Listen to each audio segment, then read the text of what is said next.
Well, boys, looks like you started the fun without me. You're all sick. Every last one of you. We're going to need a bigger gun. What's the matter? You scared of things that go boom, boom?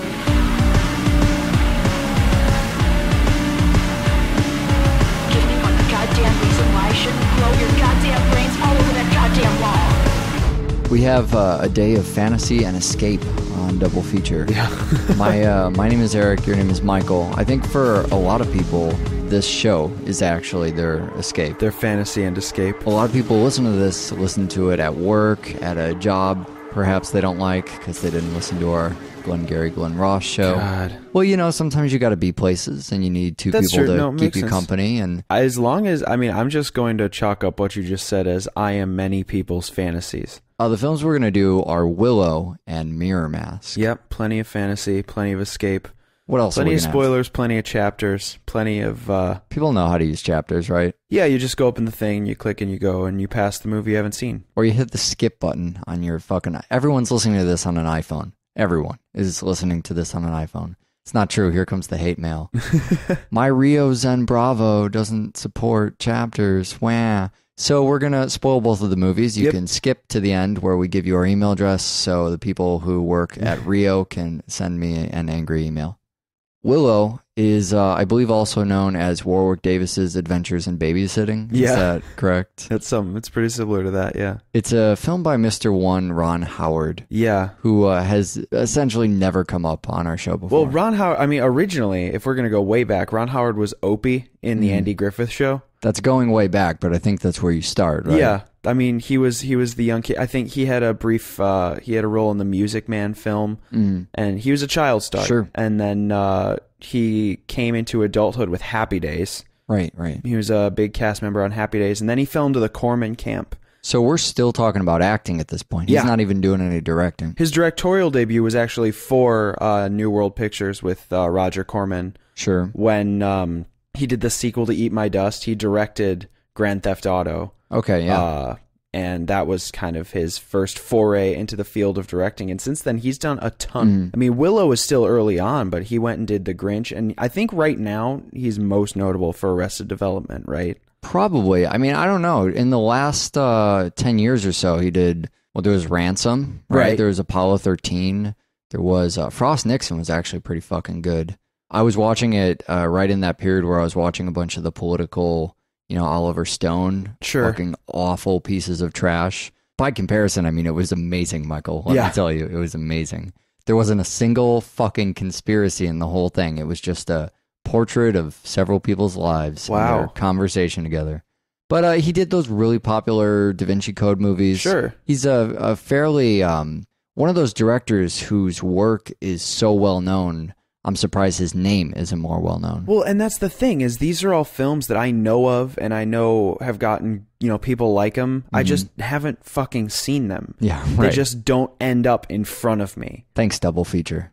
Well, and then Willow. Well, then Willow, exactly. Also an important film of note in his, we would believe anyways. I would believe. Well, it's he's working with George Lucas. That's important. Yeah, George Lucas is a guy who did some stuff. George Lucas was involved in Star Wars, and he was involved in Indiana Jones. Yes. He was involved in THX. He was involved in THX. What's the number on that? 1138? I think it's 1138, yeah. I always think I'm just making that up. That as well as, of course, THX, the brand. THX, the audio certification. Sure. I guess the quality control measure of, it's the deep note, right? It's that giant note you hear in the theater before the movie starts during the production credits that affects so many different areas of your body. So very many. So George Lucas was credited with the story of Willow. I was paying very close attention to the opening credits, and all I saw was Story by George Lucas. Sure. Yeah, I'm always interested in what George Lucas actually does. He has the strangest credits for things. His name gets tagged onto all these projects, and then you find out he doesn't direct or he didn't write the screenplay. But then you see all these photos, and he's there day in and day out, busy, on Empire Strikes Back, on Return of the Jedi, and you're wondering, well, hold on a second. What is he doing there? Why isn't he directing? Yeah, where's his hand in all of this? Yeah, but let's take a little George Lucas detour for a moment, because I want to talk about some of the stuff he's done. And this movie in particular, we don't talk about a lot of effects houses very often unless it gets really culty. But this is Industrial Light and Magic that did Willow. For a second there, I thought we might have a double feature of Industrial Light and Magic, but that's not the case on MirrorMask. ILM it's part of Lucasfilm. It's along with LucasArt, and THX came out of that too. But these are all things that what you definitely can attribute to Lucas is he pioneered a lot of effects based on his own need to do things. He wanted to put stuff in movies. There was no technically feasible way to do it. So he came up with companies to invent the ways to do those things. And it's pretty amazing. And that's where, when you start to see, in a lot of movies, you'll see mixing was done, at Skywalker or through Lucasfilm. Lucasfilm will have some kind of credit in something George Lucas has nothing to do with at all, just because they have the facilities, they have the production companies, they have the effects houses. And Industrial Light and Magic is part of that. And, that started with the original Star Wars, with A New Hope. And it comes all the way today up to, even more modern action stuff, or fucking Confessions of a Shopaholic was, Industrial Light and Magic worked on that. So that's weird. Yeah, you'd be amazed what you see their credits on. I mean, all sorts of different movies. They did, we were just talking about Poltergeist, right? Yeah. So they did Poltergeist. They did a lot of Spielberg stuff. Who Framed Roger Rabbit was an Industrial Light and Magic thing. So they've done a lot of really amazing effects work. The thing that really interests me about ILM is the people who've worked there over the years, and the stuff that, beyond, Rush Hour 3, there are other things that came out of ILM that you wouldn't expect. David Fincher, for instance, worked for them for a while before he really started doing directing stuff. Yeah. But then there's, you bring up Mythbusters all the time, and I mock you for it, but I watch it just as much myself. And half of that fucking crew, what is it? It's Adam Grant and Tori all worked for Industrial Light and Magic before that show. So you get to constantly see sort of behind the scenes, they'll talk about, when we worked for ILM, we built this and this and this, or we were working on, this commercial once and we built this. And you kind of see their creative process. Right. I think that's a lot of the appeal of a show like that is you kind of see, well, this is the thought process. Because what those people are essentially tasked to do is a director, or, they look at a script or whatever, and it says, okay, here's a two-headed dragon. That's you guys. You figure out how to put one of those in my movie. Okay, I'll see you later. I got stuff to do. We've got these two guys, one of which is Kevin Pollak. They're about 6 inches tall. Yeah. And in every scene. Yeah, so go ahead and just figure out how we do that, and I'm gonna set up some storyboards over here. You know what I mean? Yeah. So they have this monumental task ahead of them, and it's problem solving. Sure. It's engineering. They also fucking invented Photoshop, which a lot of people don't know. Weird. It wasn't Industrial Light and Magic so much as a couple people who work there. Right. But they kind of did it as a little pet project and then sold it to Adobe, who made it really the cornerstone of their fucking business model. Here we are, more than 10 versions or whatever later. People are still Photoshop is its own verb, right? Things get photoshopped. True.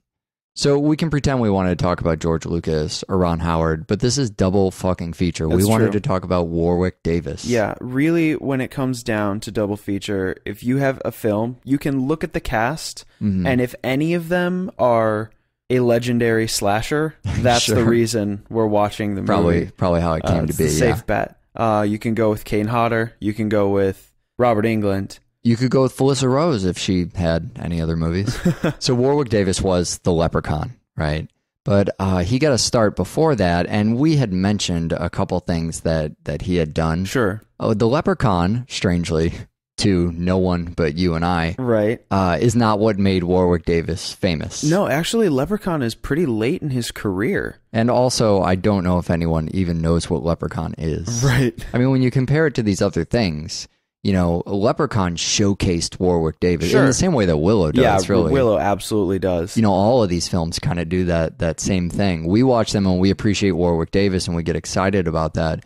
but these live on the fringe of cinema. Sure. There is, very few people have seen them, and there's a lot of Warwick Davis. Right. Well, if you look at the titles of the films he's been in, the behemoth titles, something like Willow or Leprechaun falls far by the wayside compared to something like Star Wars. Yeah, or something like Harry Potter. Or even Hitchhiker's Guide to the Galaxy. Yeah, right. I mean, these are the casting credits that seem like staple films for an actor, but the reality of the situation is he's in a suit for almost all of them. It's because they never cast him in Gulliver's Travels. That's true. That's really they give him a moment here. Of Gulliver's Travels in Willow, and that's the closest. Is that a joke? That's probably a joke about his height. It's gotta be. Does it? I think it's gotta be. So he was an Ewok in Return of the Jedi. He was the Ewok. Well, yeah, I guess aside from giving us Industrial Light and Magic and LucasArts, Knights of the Old Republic and all this great stuff, Shadows of the Empire. Pod racing. George Lucas also gave us Warwick Davis. Mm-hmm. He worked with him in some stuff in Star Wars. He was Walt, and I think it was in A New Hope before he was kind of promoted to the role of Wicked. Yeah. Both put him in suits where you have no idea who he is. I mean, I complain about that, but you get to see Warwick Davis in Willow. Right. Lucas gave him a fucking epic, and it just happened that no one saw it. Right. Well, Warwick Davis is actually in a show called Life's Too Short. Mm-hmm. It started in the UK, and then it came over to the United States. It's also a showcase of his work. Well, but in the show, he talks about his career, and it's tongue-in-cheek, and there's a lot of facetious banter where he makes fun of himself. Sure. But a lot of it rings true, and he talks about how Willow was a film given to him by George Lucas. Right, it was where a gift. he got to be the star instead of be in a big bear costume. And then they put him in a big bear costume in Life's Too Short, and the circle is complete. So Wicket was the main Ewok. He's the Ewok with the clothes, essentially. He's the Ewok who has clothes. And that was always the joke on Life's Too Short is, you've seen Willow, right? Everybody's no one's heard of. What about Star Wars? Yeah, that one Ewok. Harry Potter? Me. Yeah. But never Leprechaun. That's what I'm talking about. It is never Leprechaun. I think they mentioned Leprechaun once in the basically twice an episode that they list off his filmography. Life's Too Short we talked about a little bit when we did Cemetery Junction. It is another Ricky Gervais, Stephen Merchant show. Yeah. Much in the way that The Office was or Extras. It's talking a lot about Warwick's career, but also just about, being a dwarf actor in general, what that looks like, what kind of work even comes up in, I guess, kind of the expose fashion that Extras did. Yeah. When you're an extra, what does your day-to-day life look like? What is your actual role in film? How artistic is it? And I think it's a lot of the same themes of, it's not. Well, yeah, I mean, in Life's Too Short, it's really just about this guy who had some big film roles, but the reality of the situation is they weren't establishing film roles. Sure. Yeah. I mean, we take a film like Willow, which, while iconic to anybody who owns it or who has seen the poster, it means nothing to 99% of the Hollywood world. Sure, right. It's a blip on the radar, maybe. Well, it reminds me of, so Penn and Teller come up on our show all the time. Uh-huh.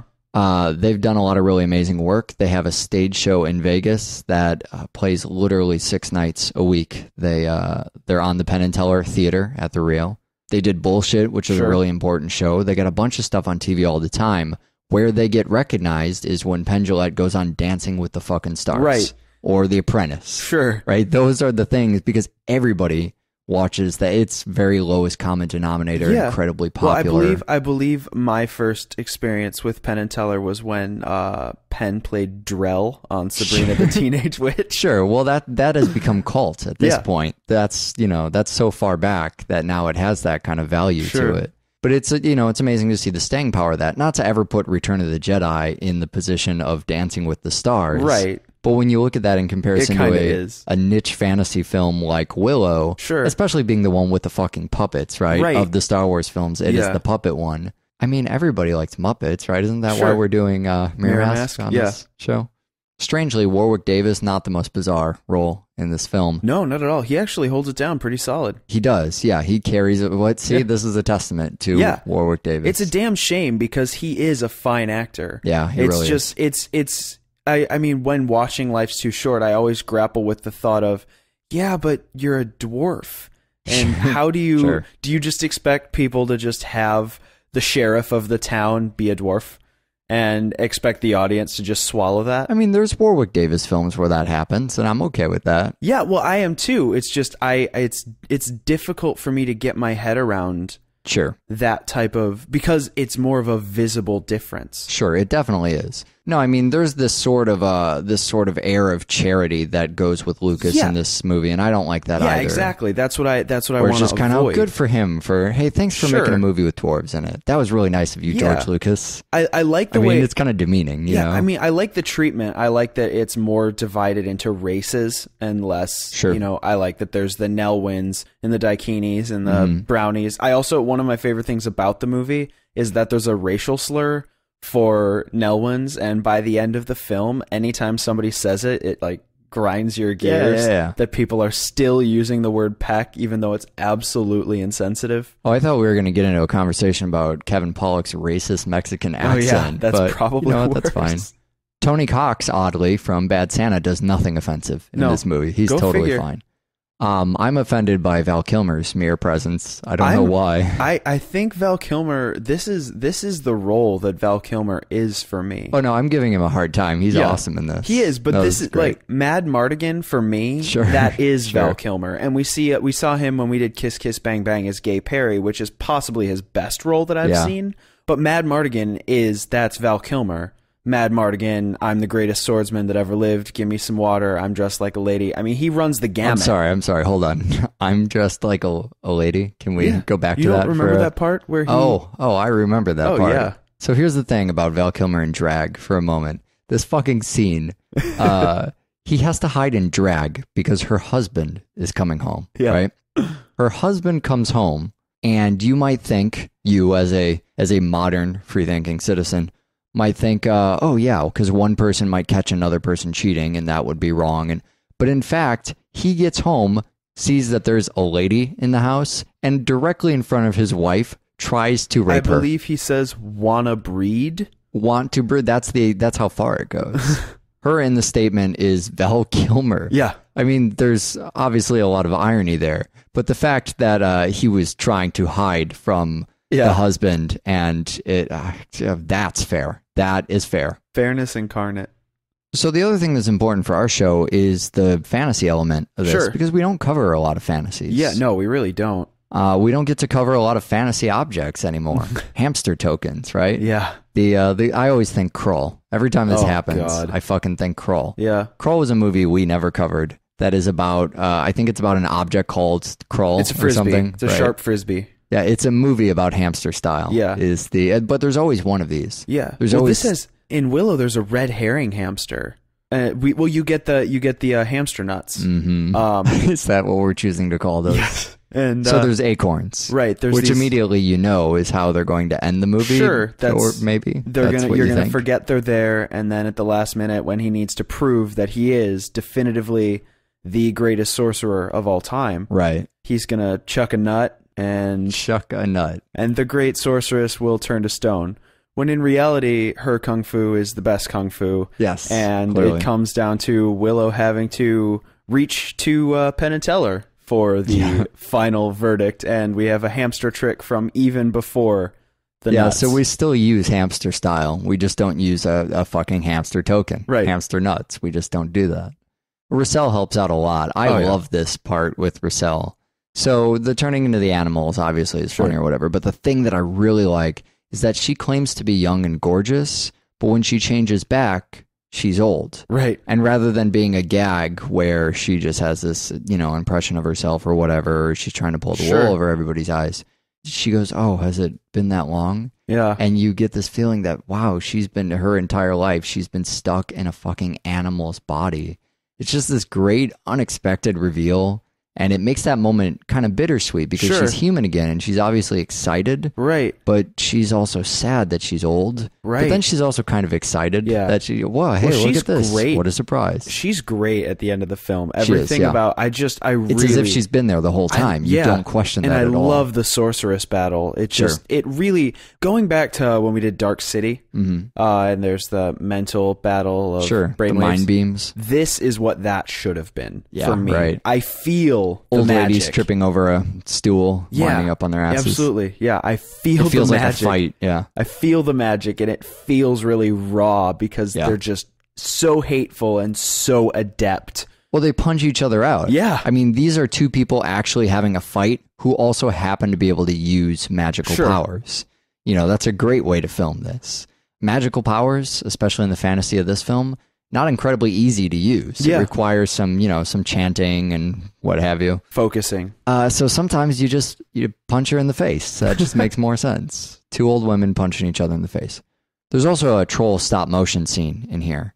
And I had to mention it because the stop motion makes us 2 out of 3 on Trolls for this year of a double feature. Oh, yeah. It's what Mars Attacks might have looked like had, we talked about that back on Mars Attacks, potentially using stop motion.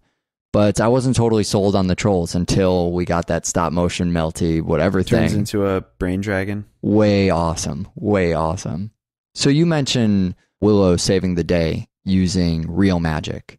I think there is probably nothing so great in the movie as the ultimate, he uses real magic to disappear the baby. And this is not a real magic, Seth Green Attic Expeditions magic with a K, real magic. I mean real magic. Yeah. As in, I'm going to sleight of hand this baby over here. I'm going to fucking palm an entire... I don't know how he did it. Yeah. He could have palmed the baby. I don't know. And it saves the day. That's the best thing Willow does, in my humble opinion. I guess we move from real magic into... I don't even know if it would be magic. MirrorMask doesn't just deal deep with fantasy. magic. It's that dark fantasy thing from Dark Crystal, right? Sure. Yeah, I guess if we're going... It's the Jim Henson thing. This is a really weird thing for Jim Henson's name. Everything about MirrorMask is weird. But yeah, I see what you're saying. It's weird to see Jim Henson's name attached to something so Neil Gaiman. Yeah, well, we'll get to the Neil Gaiman and the Dave McKean stuff too, because I think MirrorMask is far and away the best cinema study of those two. I guess I'd call them visionaries, right? Yeah. In the same light as Jim Henson. But this kind of falls into a sort of loose trilogy. Yeah. The same way, just a handful of episodes back, we were talking about Blood and Ice Cream trilogy and these unofficial trilogies.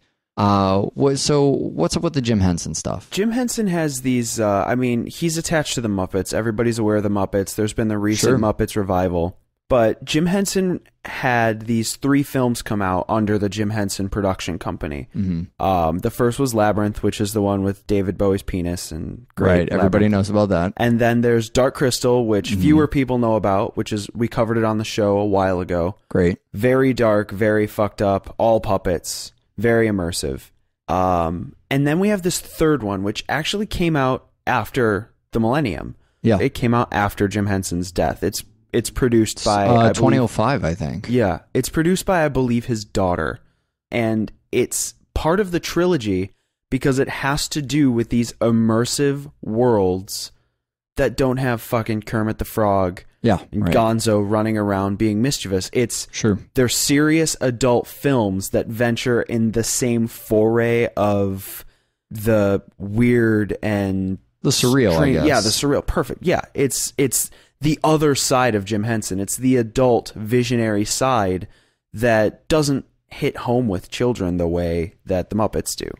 It also gives people who appreciated things like the Muppets when they were younger something to look forward to as an adult. Sure, absolutely. Rather than just the nostalgic look back at the Muppets, because there is a ripe history of stuff with the Muppets. There's new films for the Muppets. Sure. But this gives you that same kind of creative force, but a fresh property. Sure, it's a different type of voice. And that's what the company was really trying to do when they created this. They said, hey, we have Labyrinth and we have Dark Crystal. Let's get another one of these. Let's put it out directly on DVD, which is where those other 2 films excelled for lazy, sleepy adults who can't haul their asses out to but that's it, right? Yeah, no, it's absolutely dead on. And it had a small release in the United States, but it was mostly a direct-to-DVD kind of thing. So they get these 2 names, who I think are the perfect names to attach to something like this. The only thing that would prevent a statement like that is that these guys have such a style of their own that it does make it weird, like you were saying, to think, oh, a Jim Henson movie. But Neil Gaiman and David McKean, and I want to start with Dave McKean's stuff first. He's the illustrator of the two, whereas Gaiman would be the writer in this pair. And these two work together all the fucking time, and their stuff is all sorts of great. But Dave McKean did something pretty recently that I think is really hip. He did this book with Richard Dawkins, which is just like, I mean, you can't escape atheism on this show. It just can't happen. You just got a deal. But Richard Dawkins, who's largely thought of, we did The Enemies of Reason and The Root of All Evil stuff on the show.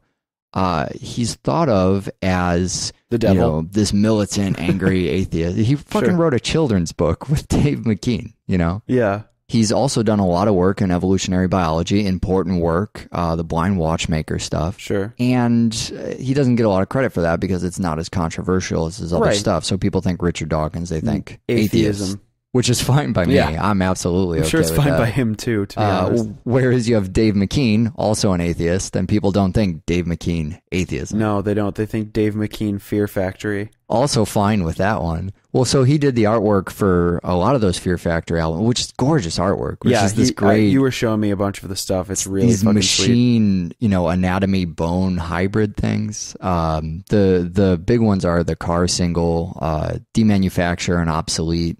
Just kind of this spine, circuitry, barcode, all of that stuff. Really awesome. But he did the Stabbing Westward album, Darkest Days, and a bunch of different band artwork. Some stuff for Tori Amos. Sure. A lot of different people. As I was reading through Sandman, which we'll get to, the Sandman was done by Neil Gaiman. I was listening to Stabbing Westward the whole fucking time I was reading that, just because it seemed like those two things, I don't know, the late 90s just kind of made sense to me. But so The Magic of Reality, which is the thing I want to get back to briefly, is the book he illustrated with Richard Dawkins. Richard Dawkins wrote it. The subtitle I love. It's called The Magic of Reality, How We Know What's Really True. And it's a children's book that, rather than, you know, teaching children things and telling them there's no God or whatever, it helps instill in them something you and I call for on the show all the time, which is a system by which to judge and evaluate your own reality. Sure. It teaches kids to rely on evidence and factual material. You got it. You have a system in place. You can fall back on that system to make those evaluations for yourself. So I found this awesome interview with Dave McKean. I'm going to link to it. It'll be on the page for the show on our website. And this says a lot of, you know, what I like about this guy. He was talking about the question of religion, right? And he said, I'm not a religious person. I don't believe in God. And I don't think anything happens to us when we die. We just become worm food. Life is a distraction, and I'm distracted. I'm interested in conversing with people, finding out what their thoughts and feelings are, what their beliefs are. I love to do it face-to-face in my work, and I'm not interested in making something that's completely docile, like sitting in front of the television and letting it wash over you. It's not what it's about. There's no point. There's no moving forward. It doesn't get us anywhere, and we don't understand each other better. This sounds like something I would have said on the show had I been better with, you know, the word parts. There's no God. We're all going to die and get eaten by worms. And also, let's have conversations with each other so we could figure out more about one another, humanity, and the earth. Dave McKean. So then MirrorMask is this movie that his credit on this is really unique. It says he designed and directed MirrorMask. It's a movie that exists, you know, in a kind of laid back world of fantasy, especially from the opening, you know, from we were just talking about freaks, but again, it's come up, the carnival. Do you wonder why we like this movie, right? In this traveling circus world where, you know, you're so immersed in all this fantasy stuff from the beginning. And this is Helena's reality. Sure. I mean, this is where she lives. This isn't Dream World. Yeah. This is her day-to-day life. She's fortunate enough to have Bob Brydon as her father. It's true. So there's music over this whole thing by, I think his name's Ian Bellamy. He doesn't do a lot of film score stuff. He's, you know, he plays saxophone and he does the stuff he does for this movie. I mean, it works wonders. It's bizarre and strange, and I would have never in a million years chosen it, but it's so good. Who thinks to pair this stuff?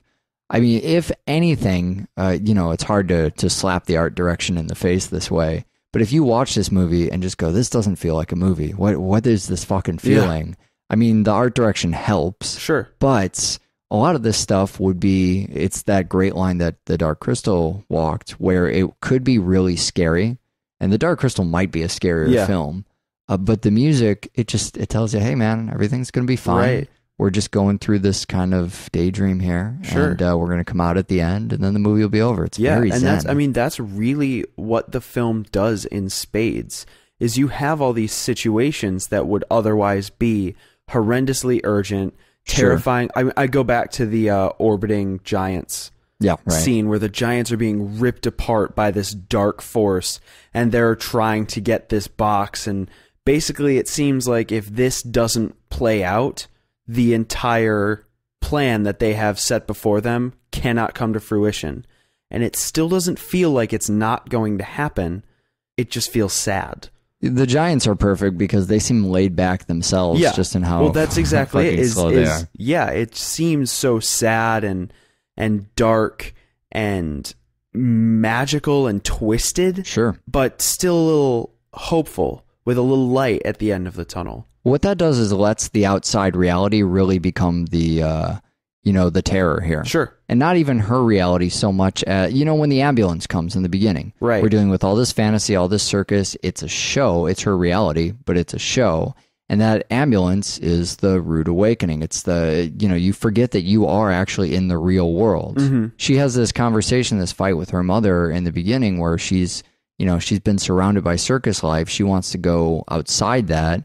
And the only time you see outside that really is a hospital, is this danger and this emergency. Right. So it's almost the movie trying to convince her through all of the different elements it has, all the different, realities and faux realities and dream worlds, to tell her, hey, there's a lot of creativity to the life you're in for you to choose from, rather than just snapping back into desk job, ambulance, kind of reality. So when Dave McKean creates that, he creates so much of it. It's just pouring out of the film. It's a lifetime's work of art you could look at. They did a book called The Alchemy of MirrorMask that has a lot of kind of in-depth, conceptual stuff and what they were thinking in different places, what different sections of the movie were kind of calling for. But that's a great place to learn a lot about that art. Art being a visual medium, I won't bore people to death trying to describe it, especially with still needing to talk about Neil Gaiman. Well, we mentioned Neil Gaiman a little bit before on the show. Sure. So, like I was saying, I read through Sandman. I wanted to, I keep remembering back to our Stephen King show where I couldn't bring myself to read any Stephen King. Right. I just couldn't do it. I tried very hard and I didn't. And I thought, you know what? If we're going to do MirrorMask on the show, especially after doing Coraline, movies that share a lot of similarities, I want to know more about Neil Gaiman. I want to get him. And so he's written some books, some, let's call it proper novels as opposed to graphic novels. Right. But I thought, for this stretch of whatever we're doing and whatever we might do in the future, I'm going to read through what he's known for graphic novel-wise. Well, I mean, it's fucking visual. This MirrorMask is so fucking visual. It is. And so is Coraline. I mean, we're a film podcast. I think everybody can let you off the hook for reading a graphic novel. Well, and being a Dave McKean thing, I mean, The Sandman was a place to go, that falls much in line with MirrorMask. Sure.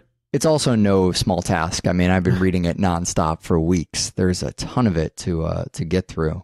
Neil Gaiman's somebody who interests me because I don't feel like he's one of my favorite people of all time, but I'm still really fascinated by him. Mm-hmm. I mean, I didn't like fantasy. I couldn't get behind anything fantasy related until I kind of found Neil Gaiman and found Coraline, just even the beginning of that stuff. Mm-hmm. He's an interesting guy because he mainly writes but does not illustrate graphic novels. Sure. So he's known for, you'll hear about Neil Gaiman's this or Neil Gaiman's that. And, he writes the stories for this stuff, has nothing to do with the art. The first thing he wrote with Dave McKean was Violent Cases. So they worked on that. But then, he'd been working with McKean on stuff for a couple of Dave's different projects.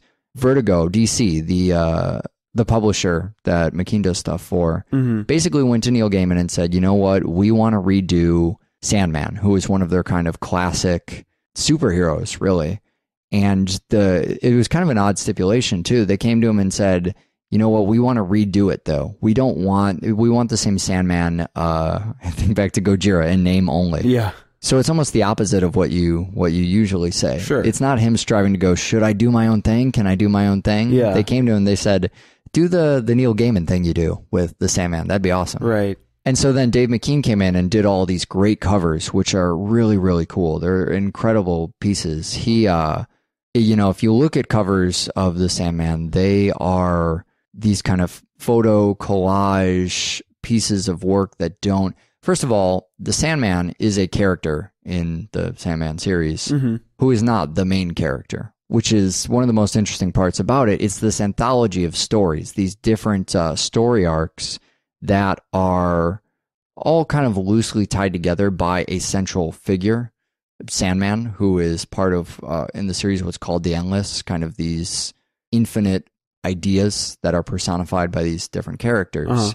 So a large part of the series takes place in a dreamland, in a place where people are sleeping, and you see a lot of characters that kind of cross over, but it's not just about, these superhero-esque, oh, here is the Sandman, and here's what he did this time and this time and this time. It's not the exploits of the Sandman. Right. So Neil Gaiman instead comes up with these interesting stories and concepts and puts them together using this one central character and maybe how he influenced them or what role he took, or sometimes he just shows up in one panel and just kind of walks by. Yo, I'm the Sandman. I hang out in the dream world here. And so the real common thread in it is that people got to know the author. They got to know, well, this is Neil Gaiman's Sandman series. Neil Gaiman tells cool stories. He would go on to work with Dave McKean on other stuff, too. I mean, he illustrated the adaptation of this film that he worked on, Neil, with. But Neil was himself somebody who was inspired by another artist we've talked about, Alan Moore, who did Watchmen and did From Hell, and did a lot of this different stuff that's, some would say, has been bastardized into movies. And so Alan Moore and Swamp Thing, and that was what brought him into comics. He said something that anytime I'm trying to convince somebody, much as we do with gaming all the fucking time, that, hey, there are other artistic mediums outside of novels and films that are completely valid works. Sure. Graphic novels, I think, have their own place, and you don't have to fight for that as hard as you used to. The works become a lot more diverse and legitimate. Sure. But he was attracted to the fact that you could do basically anything in this form. You could do anything in this medium, kind of the same way we like horror movies, because they, people hold them to such loose standards that you can experiment. And so that's what lured Neil Gaiman into graphic novels, is he said, these haven't been around nearly as long. The Shakespeares of graphic novels may have not been born yet. And it gave him a huge playground to work in kind of a form that was a little bit different before he eventually went on to do some actual novels. Even the idea of me continuously calling them actual novels seems insulting to me. So his style is one that's a little hard to pin down. You do kind of know Neil Gaiman's stuff when you see it. He's got this odd sense of humor that's one of the things that really stuck out to me. Because it's dry and it's dark, and we talk about that a lot, but it's got this more kind of dry, Neil Gaiman is a little crazy element. You know what I mean? It's demented, but not in the dark sense. Well, I mean, I know Neil Gaiman most vividly in recent history. Did you by any chance see when Amanda Palmer did the cover of Science Fiction Double Feature on Craig Ferguson? Oh, wow. No, I haven't. Moby and Neil Gaiman. No, that sounds incredible. Neil Gaiman, all he did was he stood in the back while the other musicians were playing and Amanda was singing. And anybody who's familiar with the film, which you should be because it was on Double Feature and you watch every film we do, the song at the the kind of turn at the end of the chorus, at the late night, and then there's the keyboard that goes do do do. Yeah, Neil Gaiman stood in the back facing a keyboard looking at a wall. Beautiful. And when that happened, he would just do do do with one finger on a keyboard. Oh, it's great. So to me, he is an absolute nut job. Yeah, he's a pretty crazy guy.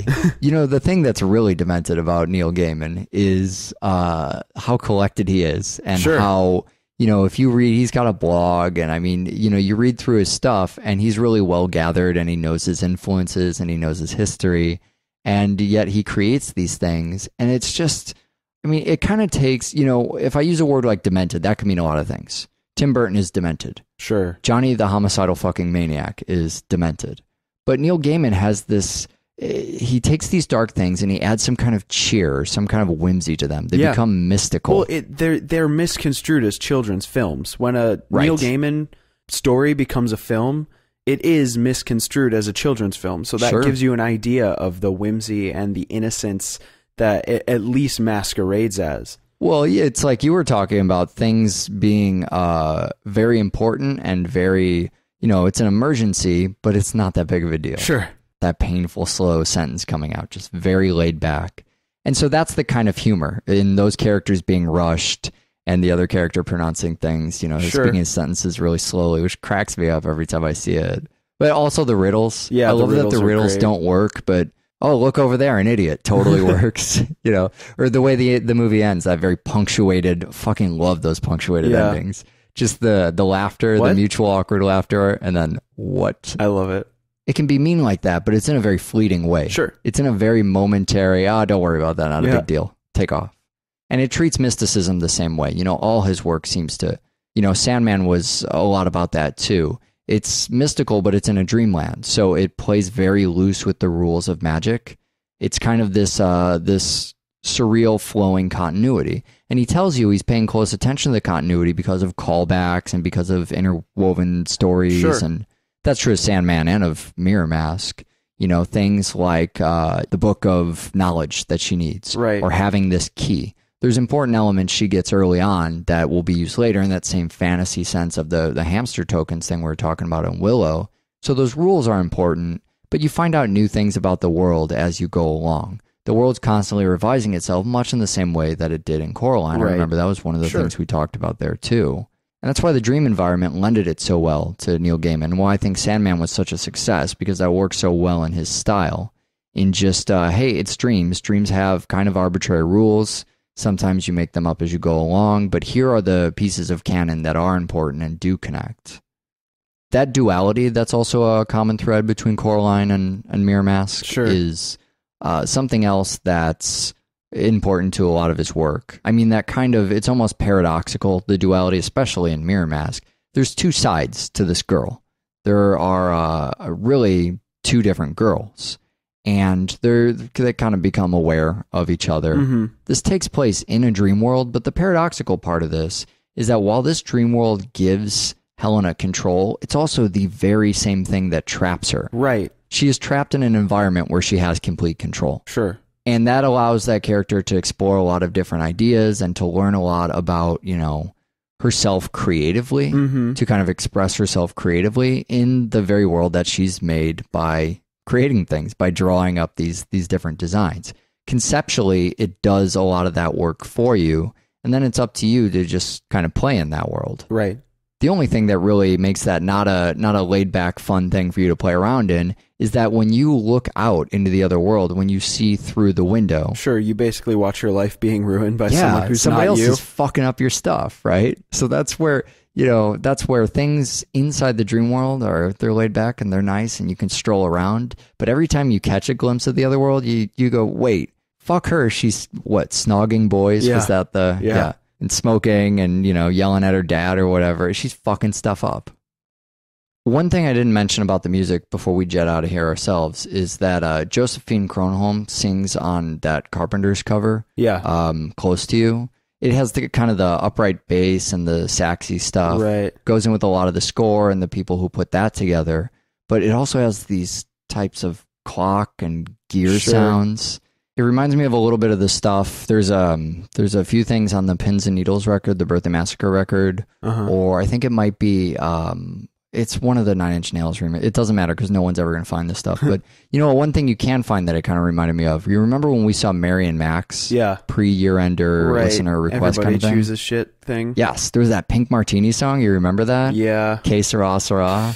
Yeah, I do. That was kind of heavy, huh? There was a blast. It's sad. Yeah, you're right. It's a little sad, but a spectacular song, right? Sure. Haunting and creepy and maybe suicidal still giving you nightmares. Wow, we've just ended with a downer 2 weeks in a row. I'm sorry, everyone. Get the fuck out of here. DoubleFeatureShow.com, DoubleFeatureShow@gmail.com. We have 2 exciting, happy films next time. Yeah, we do. Next time we're going Amazon Women on the Moon. That's really exciting. Yeah. But then we also have Videodrome. Oh. Watch more fucking film. Bye. That up. That as well as, of course, THX, the brand. THX, the audio certification. Sure. I guess the quality control measure of... it's the deep note, right? It's that giant note you hear in the theater before the movie starts during the production credits that affects so many different areas of your body. So very many. So George Lucas was credited with the story of Willow. I was paying very close attention to the opening credits, and all I saw was Story by George Lucas. Sure. Yeah, I'm always interested in what George Lucas actually does. He has the strangest credits for things. His name gets tagged onto all these projects, and then you find out he doesn't direct or he didn't write the screenplay. But then you see all these photos, and I mean, he's there day in and day out, busy. On Empire Strikes Back, on Return of the Jedi, and you're wondering, well, hold on a second, what is he doing there? Why isn't he directing? Yeah, where's his hand in all of this? Yeah, but let's take a little George Lucas detour for a moment, because I want to talk about some of the stuff he's done, and this movie in particular. We don't talk about a lot of effects houses very often unless it gets really culty. But this is Industrial Light and Magic that did Willow. For a second there, I thought we might have a double feature of Industrial Light and Magic, but that's not the case on MirrorMask. ILM it's part of Lucasfilm. It's along with LucasArt, and THX came out of that too. But these are all things that what you definitely can attribute to Lucas is he pioneered a lot of effects based on his own need to do things. He wanted to put stuff in movies. There was no technically feasible way to do it. So he came up with companies to invent the ways to do those things. And it's pretty amazing. And that's where, when you start to see, in a lot of movies, you'll see mixing was done, at Skywalker or through Lucasfilm. Lucasfilm will have some kind of credit in something George Lucas has nothing to do with at all, just because they have the facilities, they have the production companies, they have the effects houses. And Industrial Light and Magic is part of that. And, that started with the original Star Wars, with A New Hope. And it comes all the way today up to, even more modern action stuff, or fucking Confessions of a Shopaholic was, Industrial Light and Magic worked on that. So that's weird. Yeah, you'd be amazed what you see their credits on. I mean, all sorts of different movies. They did, last 10 years or so, he did, there was Ransom, right? There was Apollo 13. There was Frost Nixon was actually pretty fucking good. I was watching it right in that period where I was watching a bunch of the political, Oliver Stone, fucking awful pieces of trash. By comparison, I mean, it was amazing, Michael. Let me tell you, it was amazing. There wasn't a single fucking conspiracy in the whole thing. It was just a portrait of several people's lives and their conversation together. But he did those really popular Da Vinci Code movies. Sure. He's a fairly... one of those directors whose work is so well known, I'm surprised his name isn't more well known. Well, and that's the thing, is these are all films that I know of and I know have gotten, people like them. I just haven't fucking seen them. Yeah, right. They just don't end up in front of me. Thanks, double feature. Well, and then Willow. Exactly. Also an important film of note in his... we would believe, anyways. I would believe. Well, it's he's working with George Lucas. That's important. Yeah, George Lucas is a guy who did some stuff. George Lucas was involved in Star Wars, and he was involved in Indiana Jones. Yes, he was involved in THX. He was involved in THX. What's the number on that? 1138. I think it's 1138. Yeah. I always think I'm just making. Then Bravo doesn't support chapters. Wah. So we're going to spoil both of the movies. You can skip to the end where we give you our email address so the people who work at Rio can send me an angry email. Willow is, I believe, also known as Warwick Davis's Adventures in Babysitting. Yeah. Is that correct? It's pretty similar to that, yeah. It's a film by Mr. One, Ron Howard. Yeah. Who has essentially never come up on our show before. Well, Ron Howard, I mean, originally, if we're going to go way back, Ron Howard was Opie in the Andy Griffith Show. That's going way back, but I think that's where you start, right? Yeah. I mean, he was the young kid. I think he had a brief, he had a role in the Music Man film, and he was a child star. Sure. And then he came into adulthood with Happy Days. Right. He was a big cast member on Happy Days, and then he fell into the Corman camp. So we're still talking about acting at this point. He's not even doing any directing. His directorial debut was actually for New World Pictures with Roger Corman. Sure. When he did the sequel to Eat My Dust, he directed Grand Theft Auto. Okay, yeah. And that was kind of his first foray into the field of directing. And since then, he's done a ton. I mean, Willow was still early on, but he went and did The Grinch. And I think right now, he's most notable for Arrested Development, right? Probably. I mean, I don't know. In the last... Well, boys, looks like you started the fun without me. You're all sick. Every last one of you. We're going to need a bigger gun. What's the matter? You scared of things that go boom, boom?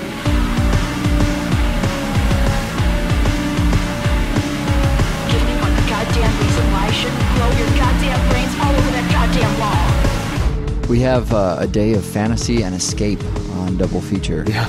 My name is Eric. Your name is Michael. I think for a lot of people, this show is actually their escape. Their fantasy and escape. A lot of people listen to it at work, at a job perhaps they don't like because they didn't listen to our Glenn Roth show. God. Well, you know, sometimes you got to be places and you need two That's people true. to No, it keep makes you sense. company. And As long as, I mean, I'm just going to chalk up what you just said as I am many people's fantasies. the films we're going to do are Willow and MirrorMask. Yep, plenty of fantasy, plenty of escape.